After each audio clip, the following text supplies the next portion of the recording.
તો દોસ્તો સ્વાગત છે આપ સૌની પોતાની યુટ્યુબ ચેનલ ખેડૂત ઓનલાઈન પોઈન્ટમાં। દોસ્તો આજની વિડીયોની અંદર તમને જણાવી દઈએ કે જમીન માપણી અંગે ખેડૂતોને આનંદો તેમજ જાણીશું કે નવું બિલ મોટો ઝટકો, સાથે જાણીશું કે પાન કાર્ડ અંગે મોટો નિર્ણય, વસ્તી ગણતરી માટે તૈયાર રહેજો, સાથે ભર શિયાળે માવઠું ભૂકા કાઢશે, બધા પ્રૂફ તમારે એક કરવા પડશે, હાઈકોર્ટનો મોટો નિર્ણય, અને સાથે જણાવીશું દોસ્તો કે નવો કાયદો ભાગીને લગ્ન કરવાવાળા લોકો માટે તેમજ ખેત મજૂરોની મોટી માંગ, સહાય આપો। તો આ તમામ મોટા સમાચાર છે દોસ્તો આજની આ વિડીયોમાં જાણીએ। તેના પહેલાં જે કોઈ પણ લોકો છે તે અમારી ચેનલ ખેડૂત ઓનલાઈન પોઈન્ટ પર નવા છે તેમને વિનંતી કે ફટાફટ અમારી ચેનલને સબસ્ક્રાઈબ જરૂરથી કરી લેજો।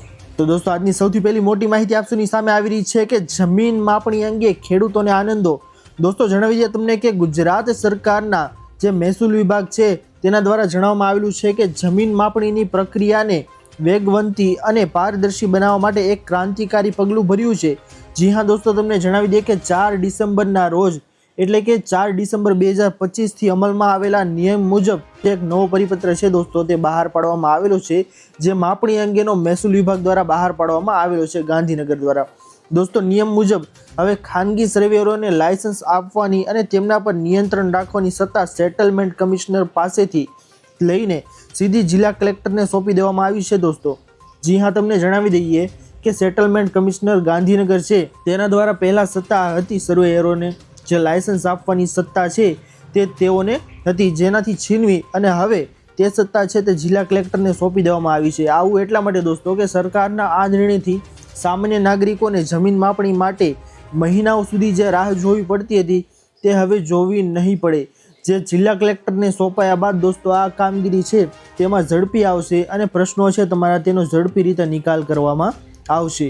દોસ્તો તમને જણાવી દઈએ કે અત્યાર સુધી વ્યવસ્થામાં જમીન માપણી માટેના ખાનગી સર્વેયરો છે તેને લાયસન્સ આપવાની તમામ સત્તા ગાંધીનગર સ્થિત સેટલમેન્ટ કમિશનર દ્વારા હતી, જે જમીન દફતર નિયામક પાસે કેન્દ્રિત હતી, અને આ કારણે નાની મંજૂરીઓ પણ ફાઇલો રાજ્ય કક્ષાએ અટવાતી હતી અને અરજદારોને મહિનાઓ સુધી રાહ જોવી પડતી હતી, જેના કારણે આ સમસ્યાનો કાયમી ઉકેલ લાવવા માટે મહેસૂલ વિભાગે સત્તાનું વિકેન્દ્રીકરણ કર્યું અને હવેથી તમામ પ્રક્રિયા છે તે જિલ્લા કલેક્ટરને નેજા હેઠળ થશે, જેનાથી વહીવટી પ્રક્રિયા ઝડપી બનશે। જણાવી દે દોસ્તો તમને કે આ નિર્ણયથી ઘણા બધા લોકો, ઘણા બધા ખેડૂતો છે તેમને ફાયદો થાય તેમ છે, કારણ કે દોસ્તો આજે સરકારનો આ ઠરાવ છે તેના દ્વારા જણાવવામાં આવેલું છે કે જે સેટલમેન્ટ કમિશનર કચેરી છે દોસ્તો તેના પાસેથી લઈને જિલ્લા કલેક્ટર છે તેને સોંપવામાં આવ્યું છે આ નિર્ણય।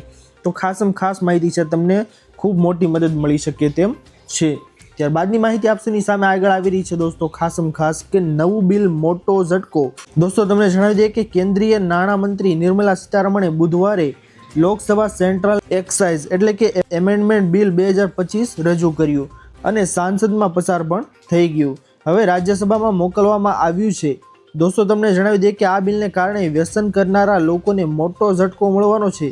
જી હા દોસ્તો, કારણ કે એક સિગારેટના ભાવમાં લગભગ 11 રૂપિયા વધી જશે અને તમાકુ ગુટખા પર પણ 5 થી 6 રૂપિયાનો વધારો છે તે કરવામાં આવશે। સરકારનું કહેવું છે કે આ રકમનો ઉપયોગ સ્વાસ્થ્ય અને રાષ્ટ્રીય સુરક્ષા છે તેમના માટે વપરાશે અને ભાવ વધવાને કારણે લોકોને ખરાબ આદતોમાં ઘટાડો થશે।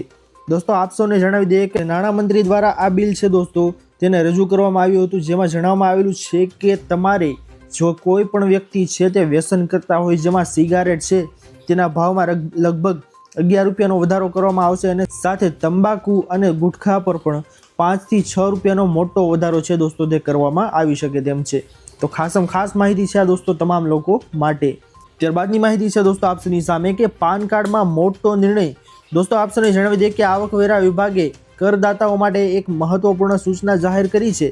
જો તમે હજુ સુધી તમારા પાન કાર્ડને આધાર કાર્ડ સાથે લિંક કર્યું નથી તો સાવધાન થઈ જજો દોસ્તો। સરકારના નિયમો મુજબ જો તમે 31 ડિસેમ્બર 2025 સુધીમાં આ પ્રક્રિયા પૂર્ણ નહીં કરો તો તમારું પાન કાર્ડ છે તે નિષ્ક્રિય થઈ જશે, એટલે કે ઇનેક્ટિવ કરી દેવામાં આવશે દોસ્તો તમારા પાન કાર્ડને।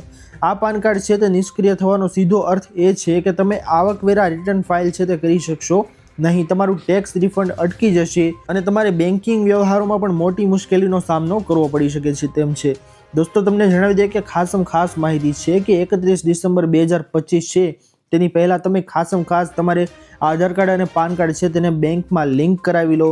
જો તમે હજુ સુધી આ કામગીરી કરી નથી તો ઉતાવળે આ કામગીરી છે તે પહેલાં પૂરી કરી દેજો। જો આ કામગીરી નહીં કરો તો તમારા ટેક્સ રિફંડ છે તે તમામ અટકી જશે અને સાથે તમે આવકવેરા રિટર્ન ફાઇલ છે તે કરી શકશો નહીં ને તમારા બેન્કિંગ વ્યવહારો છે તેમાં પણ તમને મુશ્કેલી આવી શકે તેમ છે। ત્યારબાદની માહિતી આપસોની સામે આગળ આવી રહી છે દોસ્તો કે વસ્તી ગણતરી માટે તૈયારી શરૂ। જી હા દોસ્તો, ભારતમાં રજિસ્ટ્રેશન જનરલ RGI એ તમામ રાજ્યો અને કેન્દ્ર શાસિત પ્રદેશોને 15 જાન્યુઆરી 2026થી વસ્તી ગણતરીના માટેના કર્મચારીઓની નિમણૂક છે તે કરવાનો આદેશ આપ્યો છે। માહિતી એકત્ર કરનારા મુખ્ય કર્મચારીઓમાં ગણતરીકાર અને સુપરવાઇઝરોનો સમાવેશ થશે। એક ગણતરીને આશરે 700 થી 800 વસ્તીનું કામ છે તે સોંપાશે અને દર 6 ગણતરીકાર માટે એક સુપરવાઇઝર નિયુક્ત કરવામાં આવશે। જી હા દોસ્તો, તમને જણાવી દઈએ કે વસ્તી ગણતરી 2026 છે તેની રજૂઆત છે તે ટૂંક સમયની અંદર કરવામાં આવી શકે તેમ છે, જેમાં કેન્દ્ર શાસિત પ્રદેશો અને ભારતમાં વસતા લોકો છે તેના માટે આ ગણતરી છે તે કરવામાં આવશે અને એક ગણતરીકાર છે તેને 700 થી 800 ની જે સંખ્યા છે તે સોંપવામાં આવશે અને દરેક 6 ગણતરીકાર માટે એક સુપરવાઇઝર છે તેને નિયુક્ત કરવામાં આવશે અને વસ્તી ગણતરીના નિયમો મુજબ શી કૃષકો, કારકુન અથવા તો રાજ્ય સરકાર અને સ્થાનિક ઓથોરિટીના કોઈ પણ અધિકારીને ગણતરીકાર તરીકે નિયુક્ત કરી શકાય છે। સાથે દોસ્તો, ડિજિટલ રીતે વસ્તી ગણતરી વિશેના નિયમો તમને જણાવી દે તો સાંસદ સનાતન પાંડેના લેખિત પ્રશ્નોનો જવાબ આપતા મંત્રી રાયે જણાવ્યું હતું કે વસ્તી ગણતરી માટે એક વિશેષ ડિજિટલ પોર્ટલ તૈયાર કરવામાં આવી રહ્યું છે। જી હા દોસ્તો, તમને જણાવી દઈએ કે આ સૌપ્રથમવાર આ પોર્ટલ છે તેને નિયુક્ત કરવામાં આવ્યું છે, જેના દ્વારા સમગ્ર દેશમાં પ્રક્રિયાઓનું મોનિટરિંગ છે અને વ્યવસ્થાપન છે તે કરવામાં આવશે। તમને સ્પષ્ટ જણાવી દઈએ દોસ્તો કે તેમણે એ પણ જણાવ્યું હતું કે નાગરિક પોતે તેમની માહિતી ઓનલાઈન ભરી શકશે, જ્યારે ફિલ્ડ અધિકારીઓ મોબાઈલ એપ્લિકેશનનો ઉપયોગ કરીને ડેટા એકત્રિત પણ કરી શકશે। ભારતની છેલ્લી વસ્તી ગણતરી વર્ષ 2011માં દોસ્તો કરવામાં આવી હતી, જ્યારે ઇન્ડિયાએ વર્લ્ડ કપ જીત્યો હતો અને 2021ની વસ્તી ગણતરી COVID-19ના મહામારીના કારણે મુલતવી છે તે રાખવામાં આવી હતી, જેથી દોસ્તો હવેની વસ્તી ગણતરી છે તે 2026માં ડાયરેક્ટ થવા જઈ રહી છે। તો જણાવી દે દોસ્તો તમને કે હવે ડિજિટલ વસ્તી ગણતરી છે તે પણ થઈ શકશે। ખાસ માહિતી છે દોસ્તો તમામ લોકો માટે। ત્યારબાદની માહિતી આપસની સામે આગળ આવી રહી છે કે ભર શિયાળે માવઠું ભૂકા કાઢશે। જી હા દોસ્તો, હવામાન જાણકાર અંબાલાલ પટેલ છે તેના દ્વારા એક ખેડૂતો માટે ચિંતાજનક આગાહી કરવામાં આવી છે। તેમના મતે ડિસેમ્બર મહિનાના અંતના દિવસોમાં રાજ્યમાં ફરી એકવાર માવઠું છે તેનો જોખમ આવી શકે તેમ છે। અંબાલાલ પટેલના જણાવ્યા મુજબ બંગાળની ખાડીમાં એક સિસ્ટમ સક્રિય થવાની અને હળવું ચક્રવાત બનવાની સંભાવના છે। આ સાથે અરબી સમુદ્રમાં પણ હવામાનની હલચલ છે તે જોવા મળશે। દોસ્તો, તમને જણાવી દઈએ કે અંબાલાલ પટેલ દ્વારા જે આગાહી કરવામાં આવી છે ને તે ડિસેમ્બરના જે છેલ્લા દિવસો છે તેમાં માવઠું આવવાની શક્યતા છે તે વ્યક્ત કરવામાં આવી છે અને અંબાલાલ પટેલના જણાવ્યા મુજબ જો બંગાળની ખાડીની અંદર સિસ્ટમ સક્રિય થવાની છે અને હળવું ચક્રવાત બનવાની સંભાવના છે અને હા, આ ફક્ત સંભાવના છે, તે કદાચ આવી પણ શકે અને ન પણ આવે અને આ સાથે અરબી સમુદ્રમાં પણ હવામાનની હલચલ છે તે જોવા મળી શકે તેમ છે। આ બંને સિસ્ટમની સંયુક્ત અસરને કારણે 22 ડિસેમ્બર પછી તમને જણાવી દઈએ દોસ્તો કે 22 ડિસેમ્બર પછી ગુજરાતના વાતાવરણમાં પલટો આવી શકે છે અને કમોસમી વરસાદ એટલે કે માવઠું છે તે વગર ચોમાસે આવી શકે છે। ખાસ માહિતી છે દોસ્તો, તમામ ખેડૂતો છે તે સાવચેત થઈ જજો। ત્યારબાદની માહિતી છે દોસ્તો આપની સામે કે બધા પ્રૂફ તમારે એક કરવા પડશે દોસ્તો। હાઈકોર્ટનો મોટો નિર્ણય આવી ગયો છે દોસ્તો। તમને જણાવી દઈએ કે જન્મના પ્રમાણપત્રને લઈને અનેક મૂંઝવણો હોય છે, કયા પ્રમાણપત્ર માન્ય રહેશે તેને લઈને અનેક વાર લોકો સરકારી કચેરીઓમાં ધક્કા ખાતા હોય છે અને આવામાં જન્મ પ્રમાણપત્રને લઈને મહત્વનો ચુકાદો છે તે હાઈકોર્ટ દ્વારા બહાર પાડવામાં આવ્યો છે, જેમાં તમને જણાવી દઈએ કે આ દરમિયાન ગુજરાત હાઈકોર્ટનો મહત્વનો ચુકાદો એ છે કે ગુજરાત હાઈકોર્ટે કહ્યું કે Aadhaar card, PAN card, driving licence જેવા સરકારી રેકર્ડમાં દર્શાવેલ જન્મ તારીખ સંપૂર્ણ રીતે માન્ય છે તે રાખવામાં આવશે નહીં। માત્ર ને માત્ર જન્મના પ્રમાણપત્રમાં નોંધાયેલ જન્મ તારીખ એ જ સાચી તારીખ છે તે માની શકાય છે। જી હા દોસ્તો, તમને જણાવી દઈએ કે તમારા જો અન્ય આઈડી જેવા કે પાન કાર્ડ, આધાર કાર્ડ, લાયસન્સ તેમાં તમારી જન્મ તારીખ છે જે દર્શાવવામાં આવેલી છે અને તે જન્મ તારીખ ખોટી છે તો તમારે અત્યારે તે જન્મના પ્રમાણપત્રમાં જે સાચી તારીખ લખેલી છે તેના મુજબ તમારે સુધારો કરવાનો રહેશે અને તમારે બધા પ્રૂફ છે દોસ્તો તે તમારે એક કરવાના રહેશે અને સાથે જેવું કે જણાવ્યું કે આધાર કાર્ડ અને પાન કાર્ડ છે તે પણ તમારે લિંક કરાવી લેવા અને તેની અંદર પણ જન્મ તારીખની જો ભૂલ હોય તો તે પણ તમારે સુધારો કરાવી લેવો, જેથી કરીને દોસ્તો આગળ તમને કોઈ પણ સરકારી લાભ, સરકારી સહાયમાં તમને વાંધો ન આવે। ત્યારબાદની માહિતી છે દોસ્તો આપસની સામે આગળ કે નવો કાયદો ભાગીને લગ્ન કરવા વાળા તે ખાસ જોઈ લેજો।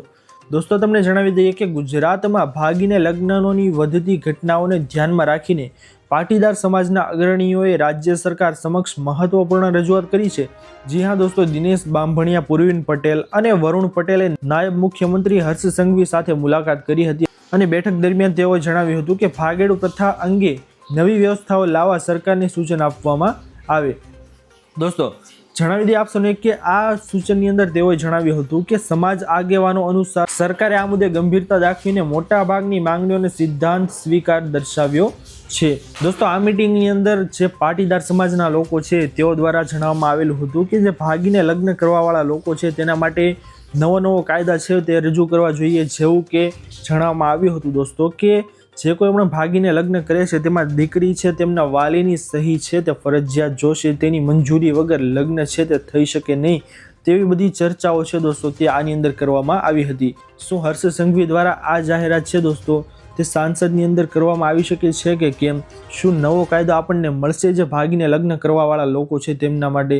હવે આગળ જોવાનું રહેશે દોસ્તો કે આ બાબતે કોઈ નવો નિર્ણય આવે છે કે કેમ. ત્યારબાદની માહિતી છે દોસ્તો આપની સામે કે ખેત મજૂરોની મોટી માંગ. જી હા દોસ્તો, સહાય આપવા બાબતે ખેત મજૂરો છે તે ઉમટી પડ્યા છે, કારણ કે ગોંડલ પંથકમાં ભાગ્યા તરીકે ખેતી કામ કરતા મધ્યપ્રદેશના હજારો ખેત મજૂરો છે તેઓ માવઠાને કારણે પાકમાં થયેલ નુકસાન અંગે ખેડૂતોને અપાયેલી આર્થિક સહાયની માફક તેઓને પણ સહાય આપવાની માંગ સાથે ગોંડલમાં રેલી કાઢી પ્રાંત અધિકારીઓને આવેદનપત્ર છે તે આપ્યું હતું. જી હા દોસ્તો, તમને જણાવી દઈએ કે ખેડૂતો છે તેઓને પાક નુકસાન થઈ હતી, તેવી જ રીતે આદિવાસી પરિવારો છે તેઓ મજદૂર છે ભાગ્યા છે તેઓને પણ મોટું નુકસાન થયેલું, જેઓને કારણે મજદૂર સંગઠન દ્વારા જણાવાયું કે સૌરાષ્ટ્રભરમાં હજારો આદિવાસી પરિવારો ખેડૂતો સાથે ભાગ્યા તરીકે કામ કરતા હોય છે અને આવામાં કમોસમી વરસાદને કારણે ખેતીમાં થયેલ નુકસાની અંગે ખેડૂતોને સહાય મળી છે, પણ આદિવાસી ખેત મજૂરો છે તેઓને કોઈ પણ સહાય છે તે આપવામાં આવી નથી. એવામાં દોસ્તો તમને જણાવી દઈએ કે મધ્યપ્રદેશથી પેટીયું રળવા આવતા આદિવાસી પરિવારો વતનમાં કર્મો કરી મોટી આશાએ 2 પૈસા કમાવા અહીં આવતા હોય છે, ત્યારે કમોસમી વરસાદ તેમની મહેનત છે તેની ઉપર પાણી ફેરવી દેતું હોય છે. સંગઠનના સ્થાપક છે દોસ્તો દિનેશ નીનામાએ જણાવ્યું હતું કે અહીં આદિવાસી મજૂરોનો ભેદભાવ રખાય છે, પરિવારો માટે શૌચાલયની સુવિધા પણ મળતી નથી અને બાળકોને સ્કૂલમાં ભણવામાં મુશ્કેલી પણ આવતી હોય છે. એવામાં દોસ્તો તેઓ છે તે 2 પૈસા કમાવા મધ્યપ્રદેશથી અહીંયા આવતા હોય છે, તો તેઓને જે પાક નુકસાન થયું છે દોસ્તો તેની સહાય પણ છે તે તેઓને આપવામાં આવતી નથી. તો આવું દોસ્તો શા માટે? એટલા માટે તેઓએ છે તે સંગઠન બનાવી અને વિરોધ છે તે ઉગ્ર કર્યો હતો. જે ગોંડલ પંથકમાં ભાગ્ય તરીકે ખેતી કામ કરતા મધ્યપ્રદેશથી આવેલા જે ખેત મજૂરો છે તેઓએ આ અંગે વિરોધ કર્યો હતો. તમારું શું કહેવું છે દોસ્તો? આ બાબતે તેઓને સહાય આપવી જોઈએ કે કેમ? અમને કમેન્ટ કરીને જરૂરથી જણાવજો. દોસ્તો આ હતી આજની સૌથી મોટી અને મહત્વની તમામ ખેડૂતો તમામ લોકોને કામ લાગી શકે તેવી માહિતીઓ.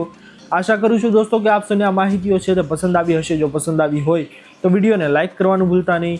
ચેનલ પર નવા આવ્યા હો ને દોસ્તો તો અમારી ચેનલ ખેડૂત ઓનલાઈન પોઈન્ટ છે તેમને સબસ્ક્રાઈબ કરી અને બાજુમાં આપેલા બેલ આઇકનને પણ પ્રેસ કરી દેજો, જેના લીધે આવી જ ખેડૂતોને લગતી તેમજ તમામ લોકોને કામ લાગી શકે તેવી માહિતી આપ સૌના ચેનલના માધ્યમથી મળતી રહે. તો દોસ્તો મળીએ હવે પછીના વિડીયોમાં. ત્યાર સુધી જય હિન્દ અને વંદે માતરમ.